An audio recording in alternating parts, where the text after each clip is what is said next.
Hi everybody, this is God's Girl G. Thank you so much for joining me today. For those of you who are new to my channel, welcome. And for those of you returning to this channel to watch this video and you are not already subscribed, I encourage you to do so by clicking the subscribe icon below. And during the course of this video, if you hear something that you like, click the thumbs up, comment below, or better yet, share this video with someone who you feel could benefit from its information. With that stated, let's get into today's discussion. Now, I have received a few inquiries for those of you who are subscribers to my channel wanting to know, girl, where you at? Where you been? Well, I have been on a much needed break and vacation. I will tell you, I was just exhausted. And so my husband and I, we planned a trip, and this is what today's video is about. So it's a little departure from what I normally talk about, but I think that information is always good. So for those of you who are considering taking a cruise on the Carnival Celebration, stay tuned in this video because I'm just going to share some tips with you and some very important information that is going to help you avoid some of the things that we encountered. So again, stay tuned. So my husband and I went on another Carnival cruise. And if you recall last year, I did make a video that we went on the Carnival Mardi Gras last year. We loved that ship and that cruise so much that when we returned, my husband immediately was like, I'm gonna book another cruise because we had that much fun. And so we booked on Carnival's newest ship, the Carnival Celebration. Now, this ship was very similar in the layout design of the Mardi Gras. So if you liked the Mardi Gras, you're gonna like the Carnival Celebration as well. So this video is going to be broken down into a couple of different categories, and I did try to organize it as much as I can so that you can fast forward to the parts that you want.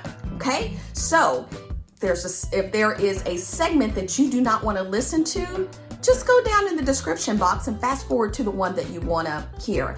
And I am going to have a bonus tip for you because many times we plan for, in the event of a disaster, do we have a plan? Well, we had somewhat of a crisis or disaster on our Carnival cruise that had nothing to do with Carnival, but I'll explain that near the end of this video. So if you do nothing but check out that bonus tip at the end, do that because you're going to need to hear what I have to say.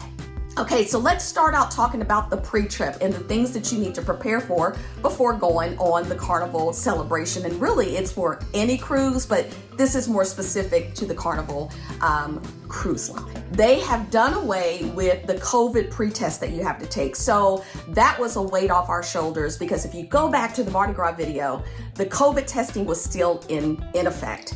And so we did not have to worry about that at all. The only thing that we had to worry about before we got there was downloading the Carnival app, which we already had from our previous cruises. We had to make sure that we had our passport or other citizenship documentation. And we had to make sure that we had done our check-in process online. Now, here's what you need to know about the check-in process. Please complete that online several days, or I think it's about 30 days in advance of the cruise. You will have to print off your boarding pass and your luggage tickets that are specific to Carnival that tells basically what your room is, what your deck is, and your name. Those need to be printed out. Do they need to be printed out in color? No, they don't. You can actually have black and white versions of it. But we did ours in color because the luggage tags, they are color coded, and I think the different decks have different colors. Do you really need your COVID card that shows that you've been vaccinated? You really don't. We still brought ours with us just in case there was any kind of outbreak or anything like that. And then, of course, we locked all of that stuff up in the safe when we got to our room. So I want to also add in there, please consider before you go on your trip, please consider getting trip insurance. And there is a reason for that I'm going to share in my bonus tip. We always get trip insurance. You don't have to get the most expensive kind. Carnival offers trip insurance. If you book your cruise through a travel airline or a travel Sites such as Costco Travel, which we also use, they also have trip insurance. You can consider reaching out to your own insurance agent, whether you have auto insurance, homeowners insurance. Sometimes they offer travel packages for a pretty reasonable price, being that you're already an existing comfort customer. But it's the travel insurance is going to be worth it for peace of mind and for catastrophes that could happen. Another pre-trip item: don't travel on the same day that you're supposed to get on the ship. Now, I know in times past, a lot of people did that, but in this post-COVID era, I'm here to tell you, travel is not like it used to be. There are delays, there are computer glitches, there are so many things that happen. So if you travel, whether it's Southwest, Delta, American Airlines, when we were in the airport, we saw all kinds of delays. Okay, so whether we were traveling during the time that there were those wildfires from Canada going on and they trickled down into the States. There were tropical storms, heavy storms that were going on where we were traveling from the Midwest down to the Florida area. So people, please, whatever you do, I know it may cost more from a hotel standpoint, but please book your travel the day before at minimum before you're supposed to get there. And speaking of hotels that you stay at before you get there, here is a tip. You're not going to find a very inexpensive hotel that offers certain amenities that I am going to recommend that you look for, such as you're going to want to look for a hotel that is close to things like a drugstore, like within a quick walking distance, and have a variety of restaurants, because the last thing that you want to do after getting off of a plane that you've been stuck on for a number of hours at the airport and on the plane, okay? The last thing that you're going to want to do is to have to hire an Uber driver to go to the store because, oh my goodness, there's something that you forgot to pack, whether it's soap, whether it's shampoo, anything, you forgot to pack it. Or that you have to get in a car and Uber to a restaurant and then Uber back. That is additional money that you don't have to spend. So you might need to pay a little bit extra to be in those areas that have all of that available within walking distance so that you're easily able to get that.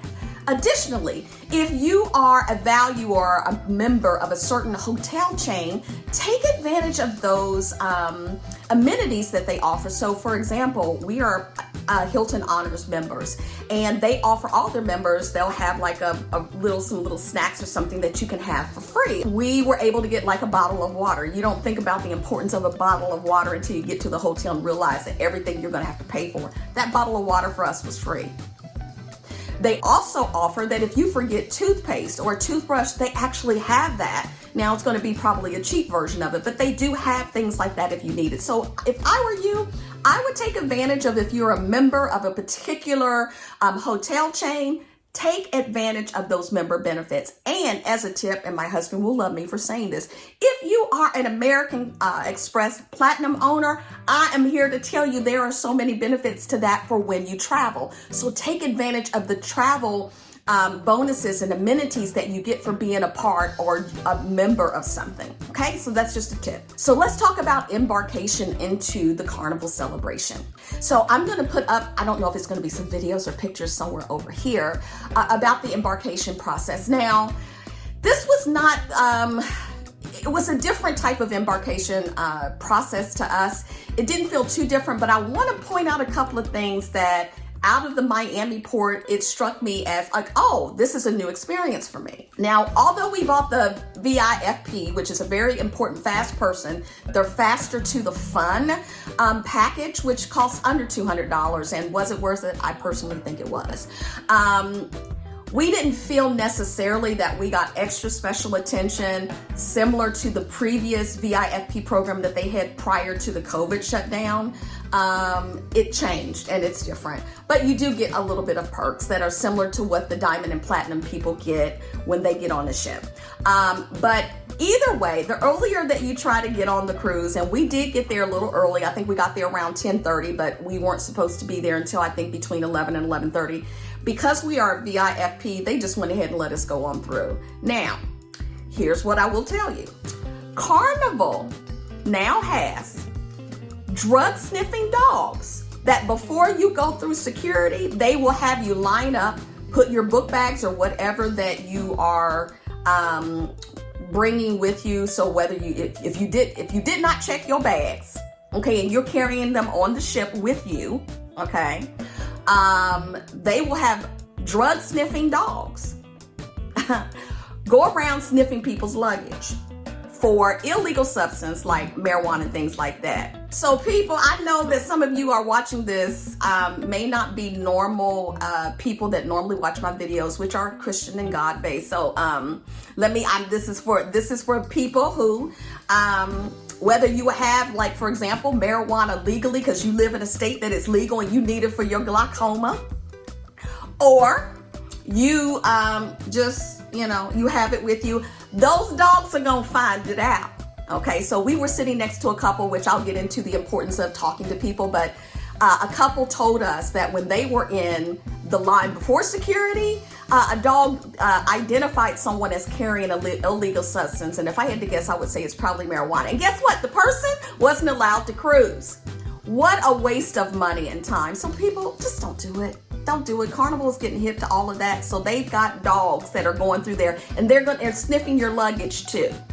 So when you check your bag and you bring your luggage up to the room, and they bring it up to the room, even before you get in the room, the dog is going deck by deck, sniffing all of them luggages that's up there, those luggage packages. Okay, so please don't carry anything illegal on your person, in your luggage. Just don't do it. So when you get there, it's going to feel like it's a long line, but similar to other cruises, it goes very, very fast. My advice again, before you get in those lines, please go to the bathroom. Just go to the bathroom before you go, because you'll be amazed whether it's your nerves, if you're that type of person where you got your nerves and it causes you to have to go to the bathroom. Go to the bathroom before getting in that line. Your body will thank you. Now, I did that, but I'm a nervous person, anxiety, But thank the Lord that the line moved fast. So we did not have any issues when I was in the line. So I'm very grateful for that. As long as you have your documentation ready and handy, you will get through the line very, very quickly. Passport and boarding pass. That's what you need. And it will be so quick. I think we were being checked in. I think it took less than probably 5 minutes. It was that quick. So we really appreciated that. Now, my husband, he has a CPAP, and he did have to bring his distilled water on board, and I'll get a little bit more into that when we get to the room stuff. Security, even though, and he carried his machine, even though Carnival allows for that, he requested that we put it in a book bag so that we were safely able to get online, on board, which doesn't make sense, especially if it's explained that that's why we needed it. But anywho, just be cognizant of that. You will need to get your distilled water and have your machine with you on the ship. So here's a video of us getting on the ship when we first got on the ship, and you'll see it looks typical of a lot of Carnival embarkation steps that you make when you're going up the ramp to the ship. And it's just such a moment of excitement. And I always have this thing where I tell my husband that when we travel, hold on to this feeling, because oh my gosh, it feels so good when you make that first step on the trip on the ship, and you are like, we've made it, we're on the ship. And you can just start to relax and start getting in fun mode. Okay, so that's just a little tip. Enjoy the journey. So let's talk about the room that we had. So we had room number 17245, and it was a spa room. So it gave us access to the thermal suite. Now I'm going to insert a picture of the room layout. And guys, it's typical of a lot of the room. So this video is not meant to go room by section of the room. It's typical for me. When I was doing my research about the room, I could not find this room number on any type of YouTube video. So that is why I'm specifically calling out room number 17245. And you'll see I love the layout because the couch part was the part that was closest to the glass door leading out to the deck. And I love that. The last room that we had, the bed was closest to the glass door, and it made getting in and out a little awkward because of the tight space between the bed and the wall of the cabin. So I much prefer having an open space before going out to the deck. That's just me. Now, you might want to wonder, what are the views that we see as we are in this room on the balcony? Going down to the islands, or to the designation that we're trying trying to go to. And I'm not going to say it's going to be this way for every trip that the Carnival Celebration makes. It just depends on where it's porting out of and where it's going to. But for our trip that went to the ABC Islands of Aruba, Bonaire, and Curacao, the ABC Islands, we going down to the islands, we saw the sunset from our balcony.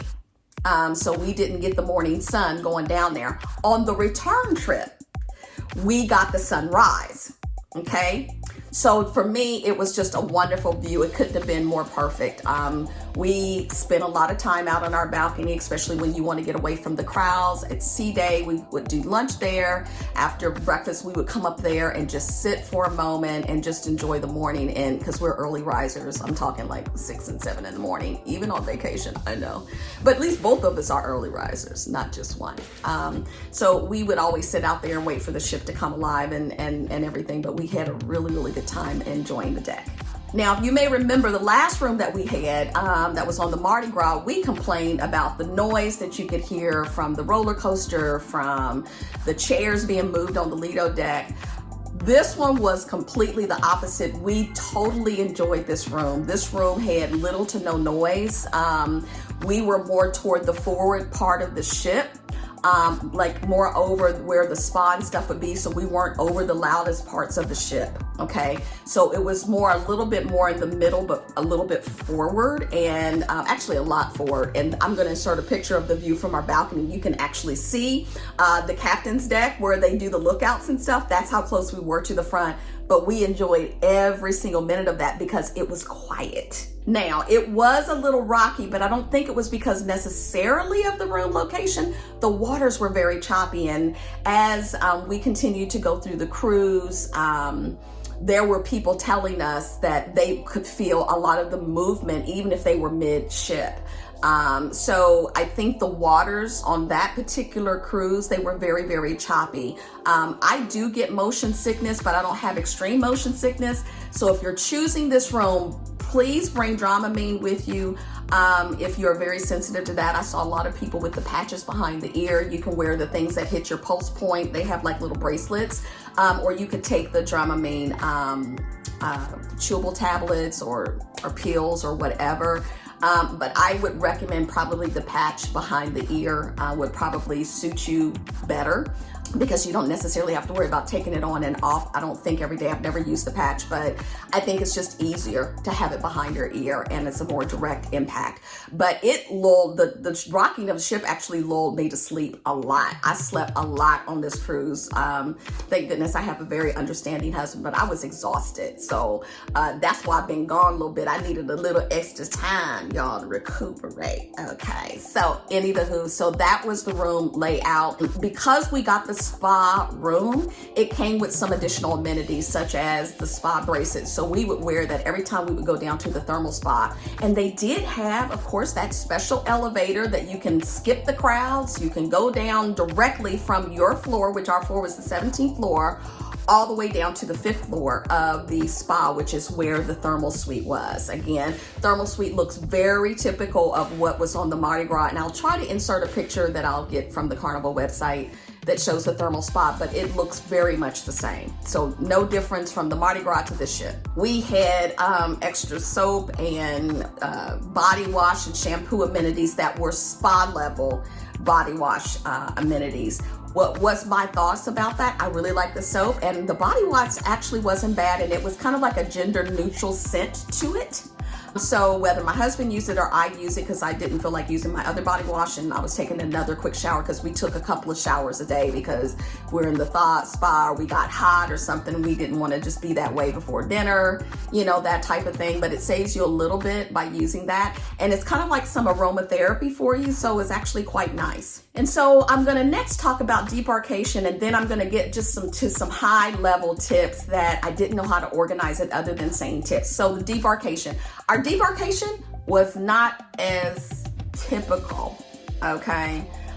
Because there was a little crisis situation that I'll get into our bonus trip, but I believe the debarkation would be very, very typical. I encourage you to roll your own luggage off the ship. It gives you that reassurance that your luggage is with you.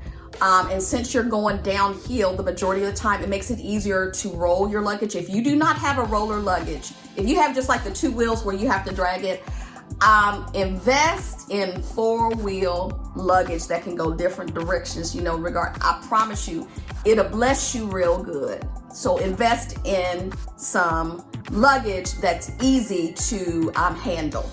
So that you don't have to constantly pick it up. So now I want to go into some tips. Now I know I didn't talk about what's on the ship. There's tons of videos that talks about what's on the ship. And to be honest with you, if you were on the Mardi Gras, you're gonna see some similarities. So I'm not gonna go into that. There's other things, and this video is already long. So let's talk about some tips. Tip number 1, and this is something that we don't hear a lot of people talking about with these cruises. Let's talk about laundry, huh? Can we talk about laundry? I know some of you are like, why would you do laundry on board a ship? It'll save money. Just take the clothes home with you and wash them there. Okay, all right. So I used to be of that thought process, but I promise you, having somebody else do your laundry within reason, you don't have to have everything laundered every single day. Although we did laundry about every other day just because of the bag. And I'm going to put the bag up while I talk about the laundry, so you can see the size of the laundry bag that you get within your stateroom. And make sure you ask for extra bags if you are doing laundry. Check for the number of bags and ask for extra ones, okay? Because you need at least maybe about 4 or 5, depending on how much laundry you do and how frequently you do it. But let me tell you why. It saves you a lot of time for when you get back home. And in the event of a disaster, you have clean clothes. And I keep talking about this disaster, and I'm going to share that with you in the bonus tip.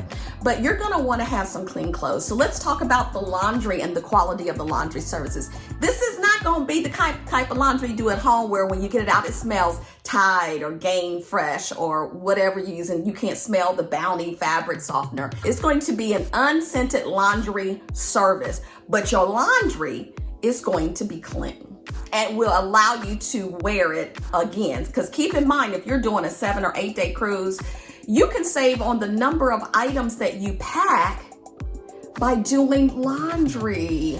It saves you in luggage space. So if you're one of those people that you overpack, rest assured you can always do laundry. Do some laundry and save yourself a headache. Now, when you get to your room, please make sure you ask your cabin steward, are there any laundry specials going on? Because guess what, y'all? There was a laundry promotion going on during our cruise where you can fit anything in this bag. Don't care how you fit it. You can roll it. You can ball it up. You can fold it quite nicely and press it down. If you can fit it in that bag, they'll do the whole bag for $15. Now, when I did the calculation after I put all of our laundry that we wanted done in a particular day in that bag, it would have normally cost us $45 to do laundry. But thanks to the promotion, $15. So make sure you ask your cabin steward if there are any promotions. Okay, so keep that in mind. Regarding the shows on board the ship, my husband and I learned the hard way on the Mardi Gras that you need to get to the shows early. It's kind of like a first come, first serve, at least the ones that we went to on the Carnival Celebration. You need to get to the comedy shows, and we had a good comedian on board the ship. He was hilarious. But get there about 20 minutes before the show, whether it's a theatrical event that you're watching, which they had a really good theatrical event. It was kind of like contemporary music meets classical music. And so they were playing, violins to a contemporary song, whether it's Adele's Hello or something. It was just absolutely beautiful, and the people could really, really sing. And so I appreciated that. But get there 20 to 30 minutes early. To be able to get a good seat. You're going to thank me for that later. So that way you will have a seat and it's going to be worth it. So check out what shows are going and then govern yourselves accordingly regarding the time. Let's talk a little bit about excursions. And I'm going to do a completely separate video on the 3 excursions that we did, just because this video is already long and I want to try to get right to the point. So regarding your excursions, please make sure that you do a little bit of research into the excursions that you signed up for before you go on your cruise, because some of them you may find out that it does not include certain things like food, water. You'll have to bring your own beach towel, no beach chair provided. Do your research before that. Similar to on previous cruise, like the Mardi Gras, Carnival activities areas will come and put all of your excursion tickets in a little envelope, and they'll put it in your mailbox on the outside of your door, which is really not a mailbox, but it's an area for them to like park little things there. So that's where they're having it. It's usually on your first day or second day at the most. So you'll get them definitely before your excursions take place. I'm going to talk about the next tip. The fourth tip, I'm going to talk about something that may not be so obvious to people. When you get on these cruises and you sit down for dinner, you sit down for breakfast, if you decide to do a sit down breakfast versus a buffet breakfast, talk to your neighbors. Let me tell you why. You will find out so much information and tips on how to maximize your cruise and get the most for your money. It will also save you time. And there was a crucial conversation that we had the day before disembarking the ship that saved us headache and a lot of money. And again, I'm going to share that at the end of this video. So let's talk a little bit more about the actual travel to get to the cruise and during the cruise. I want to give you some tips. And tip number one under travel, make sure you get trip insurance because you never know what's going to happen. You want to be able to travel with peace of mind in the event there's some type of catastrophe happen, whether it's a travel delay, that you end up completely missing the ship and stuff like that, that you can get that money back. If there's a crisis that happens in your family and you have to cancel at the last minute, you get that money back. It would be a tragedy for you to have waited and paid all of this money to take a trip that you found out later you cannot take. And so just get trip insurance. Like I told you at the beginning of this, just get the trip insurance. Number two, make sure you mark your luggage. Because sometimes those luggage tags came off. That happened to me, and I'm so thankful that I had marked my luggage with a bright yellow luggage band, and that's how we were able to identify that it was my luggage. And so just make sure you buy luggage that is easily identifiable, whether it's lime green, hot pink, some type of ribbon or something on it. Just make sure you mark it that way because those tags can come off. And that's kind of like a general travel tip there. And I'll talk a little bit more about luggage in another section because there's some other things that I wanted to bring to your attention as well. Under travel, book your own travel arrangements. Okay, so let me tell you why I'm telling you this, is that there were a couple of people that we met at the airport. They relied on, for example, Norwegian to book their airfare and all of that. Well, if you miss your flight, how's that gonna work? How are you gonna work that out? Okay, so manage your own flight, and if you can, take a non-stop flight from where you are to the final destination, because there's delays that happen all the time. Yes, they're trying to crack down on trip cancellations, but there are still delays that are happening.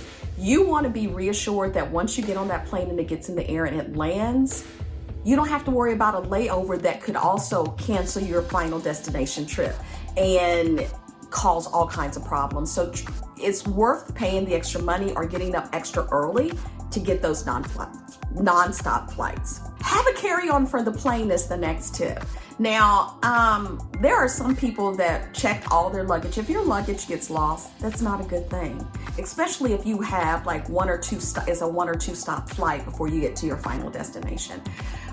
Have a carry-on that includes a change of clothes, a swimsuit, your toiletries, your medication, and make sure you have all of that with you, that in the event your luggage gets lost or it doesn't make it, you at least have something that you can wear and put on a change of clothes. Another tip, invest in those Apple AirTags that you can track your luggage, or any other type of tag where you can track your luggage and make sure it's with you. Because if your luggage gets lost, at least you can find out where it's at and be able to tell the airline where to go look for it and how to get it to you. You can also track where it's at before it gets on the conveyor belt to grab your luggage too. So that's another tip. Regarding once you get to the cruise ship, there will be people, porters there, that will check your bags. Tip them because they will take good care of your bags. And if you're a VIFP person, your luggage tag will have a little symbol that says VIFP. And what that does, it allows your luggage to get to you faster than people who don't have that, or people who are non-diamond or platinum members. Make sure you check some of your luggage, but also before you get on board, make sure you have a backpack or something that at least has a swimsuit and a change of clothes in it.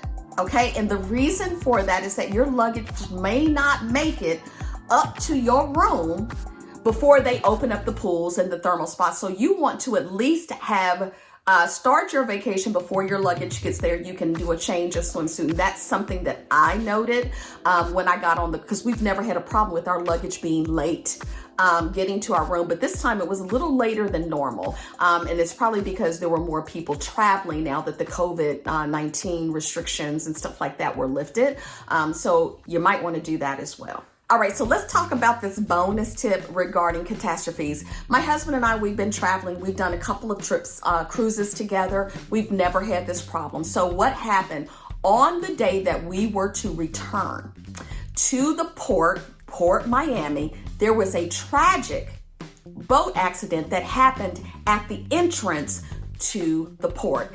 And it wasn't among a cruise ship. It was, I don't know whether it was a fishing boat. I don't know. It was a boat that crashed with a ferry around 3:30 in the morning. One person died and the boat that they were in sank. So what does that mean? Now, Miami police or whoever, because it's a federal port, guess who they got to call? They have to call in the feds. And what do we know about crashes and fatalities? They can shut down things anywhere from 12 to 24 hours. So this accident happened on the day that we were supposed to port at Port Miami at 3 a.m. in the morning. That's when the accident happened. And I'll try to link the link to the article below because you will see what happened. We still got up as normal. We didn't hear anything from the cruise director. So we got up at 6 because we were going to be one of the early people off of the plane, or excuse me, off of the cruise ship because we had the VIFP and we carried our own luggage, because that's the other tip, carrying your own luggage off the ship. You get off sooner rather than later. And so we went to breakfast and we sat down and we were having breakfast. And as we were in the middle of our breakfast, the cruise director comes on and makes an announcement that there has been a delay, because when we were looking out the window of the cruise ship, it looked like we were still on the water, but we weren't moving. And so in my mind, I was thinking, oh, the port docking must be on the other side of the ship. It didn't even faze me. You could still see a little bit of the Miami city line, but it kind of didn't faze me because I was like, I've never been on a cruise that didn't make it. Usually it's something with the cruise ship and you know it's going to be late, but this one was outside of Carnival's control completely. Now, make a long story short, they were giving us very frequent updates. And what made this so wonderful is that technically we needed to be out of the rooms by, I think, 8 o'clock or something like that. And that's just so that people can come in and clean, maybe 9 o'clock, so that they can come in and clean and get ready for the next one. Because by the way, Carnival don't take any breaks. They do a 9-month period where the staff stays on board for 9 months and they do back-to-back cruises. There is no break. There is no off day. Now, they probably make good money for that, but it's hard work. And so in our mind, we may think, oh, they probably are not going to cruise out of port until the following day. They have a break. No. They don't get a break. And so we should have been out of the room, I'm thinking, by 9 o'clock. Well, due to this thing, where are you going to put all those people? Where you can't put them on the Lido deck. And you got people who you don't know when you're going to be able to get to port. You got children that are crying. You got people who have heart conditions and all of these types of things. So the beauty of what happened with us is Carnival allowed us to go back in our rooms until it was time to get off the ship. Guess what time we got off the ship? When we put the final step from the ship to the concrete sidewalk of the port terminal at Miami, it was 6 p.m. P to the M. Okay, we were supposed to have been off at 9 a.m. Okay, so that is how long the delay was. So what does that mean? Everybody on board the Carnival pretty much missed their flight. Everybody missed their flight. So what does that mean? That means there's going to be a mad dash to book flights for the next day. There's going to be a mad dash for people to book hotels to do the stay so that they can get the flight for the next day. People who booked their flight that were non-refundable, guess what? Lost money. So you might want to make your trips refundable, because if you don't, you can run into a disaster that you know not of. Okay, so what did this teach me? This teach me you need to always have a plan B. And so a crucial conversation that we had the day before we were supposed to get off the ship is what saved us so much trouble. We were sitting next to a couple who had gone on a number of cruises. They were probably diamond or platinum people. And we always asked, oh, what airport did you come into? They told us, they said, oh, we flew into Fort Lauderdale, not Miami. And my husband and I looked at each other like, oh, we didn't think of that as an option. Well, Fort Lauderdale's airport is only about 30 to 40 minutes from Miami. And it's cheaper. Okay? So Miami is a bougie airport. Fort Lauderdale, maybe not so much. It's not as upgraded, but it's still a very good airport, okay? So we penciled that in the back of our mind, and we said, if we ever have a trip out of Miami, we need to consider flying into Fort Lauderdale, okay? So guess what? When the catastrophe happened and we tried to call to reschedule our flight for the next day, we were told, oh, I am sorry, we have no flights flying out of Miami tomorrow. Uh-oh, so what do? So we remembered the conversation from the previous day. We talked to we ended up asking the agent that we were talking to from the airline, do you have any flights going out of Fort Lauderdale? They did, and we were able to get on the very first flight very early in the morning. They had plenty of flights. They had a total of like 4 flights that had availability, right? And if all of your thinking is about, I need to fly out of Miami, and you're not considering other things, because thank God for Uber, because we found an Uber driver that was willing to take us to Fort Lauderdale. That was no problem at all. So always have a plan B. And because we got there beforehand and we stayed at the one hotel, we called the same hotel to see if they had availability, and we called early enough in the day, and my husband used his American Express perks that gave him certain priority benefits, so that if he needed to cancel, like what happens, because our flight was supposed to be at 3:30 that afternoon, what happened if they would have let us off the ship at 12? We might have been able to make it to the airport to still make the flight without any delays, okay? However, that did not happen, but he was able to go through the American Express travel group, get the hotel, not only the great hotel, but at a discounted price. And we were able to not only have a place to stay, but we also had a trip out for the next day. Now, if you were on, unfortunately, one of the cruise people on MCL, which is the cruise ship that also had the issue of the same problem as we had, or Norwegian, y'all got kicked out y'all's room. And so while there's a lot of stuff being said about Carnival, like, oh, they're just a fun ship, they took very good care of their passengers, and I will never forget that. Okay. So, and that's where we also learned, talking to people again the other day, how Norwegian messed up the flight information because they missed their flight due to something that was not Norwegian's fault. Okay. So that is why you take charge of your own flight information, so that way, if there is a problem, you can get to it. So this was a very long video, and maybe it won't be so long, but again, pay attention to, you can advance it and get to what you need. Hopefully you found this helpful. Thanks so much for joining me today, and until next time, take care. Bye.